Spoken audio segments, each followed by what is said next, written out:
In the gathering storm, the striking of hammers echoed through Ebralik's room as he imbued magic into a helmet.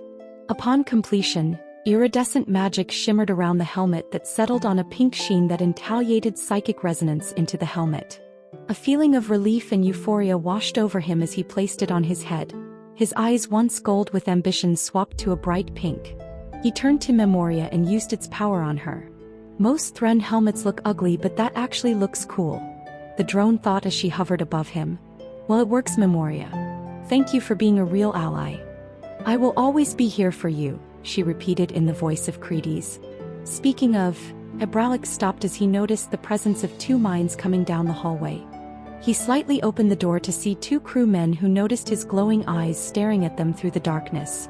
White mist rose from his mouth like smoke and picked up the pace of their walking. Just keep moving. One thought. I'm not sticking around to find out why his eyes are. The thought cut off as they exceeded the range of the helmet's detection. He closed the door, amazed by his new arcane creation. Amazing. No one will be able to surprise me. Any assassin or thief, or deceiver will have no way to ambush me.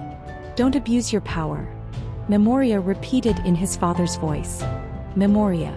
The only way I'd abuse my power is if I was already an abusive person. I understand that you fear me becoming corrupted, but corruption has always been a widely misunderstood concept, much like forgiveness. Memoria began to vibrate as she spoke the message. Incoming transmission from the Warrens. Why would anyone be calling me? Accept the call. The drone's fragments expanded and showed his younger sister. Hello, Ebralik. She waved. Apra. His eyes went as bright as a torch from the pleasant surprise. I thought you were Axis or Brielle, but this is a much better surprise. Why would it be her? You told her to never speak to you again. I know, and it's good that she at least follows that instruction. I have enough things to make me feel sick to all three of my stomachs. So what are you up to, making murals? He asked as he sat down on his wooden chair, completely enveloped with his kin and homeland. Yes. I'm making one of you standing on the corpse of a slain dragon with your spear in its neck. That's great, much better than the Abandoner murals you were making. I personally believe that I and everyone I fight alongside are better. I can communicate plainly. I'll remain should a hostile alien force arrive, and I just learned a new way to conduct creation. He explained as he swallowed an iridescent fig in one gulp. Did you make that fruit with your magic? I did. While it's more complex than one casting, 45 Eleusinia figs make me feel a lot better. Now I can focus on honing my weapons and skills.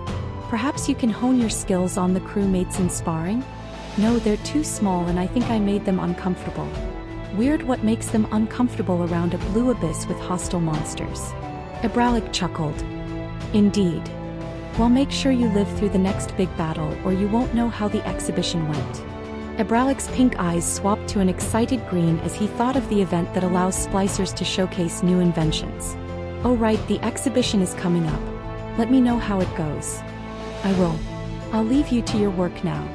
Don't get into trouble, Apra. She giggled at the warning as if she was the sibling who really needed that advice. I'll do that. The call ended, Memoria's fragments returned to their orbit around her central core. Ebralik spun back to his work table and pulled out some emerald dragon scales and removed his glowing obsidian necklace. He pierced the first scale with his claws and stuck the vine chain through it. Thank whoever controls the universe. I almost thought I had to deal with Axis or Hurux. I can only sublimate so much. Forget everyone who ever did you wrong. They're not a part of your path or your purpose.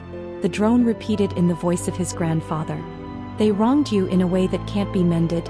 They may as well not exist to you, so why thrust a knife into empty air? She continued. Trigos is right.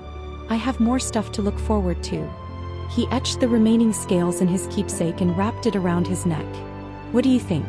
The dragons are going to be offended by me wearing their scales. Really, what do the humans say? Drippy. They sent their own hatchlings into battle. They don't care if you turn their kind into ornaments. She repeated in Ebralik's voice. True, but green and black simply is a nice-looking combination. You look so handsome, she repeated in Credes' voice. Ebralik's heart fluttered at the sound of her voice. He gripped his chest as his eyes flickered pink. Okay, now it's back to work. I'll need more to stand a chance against the dragon.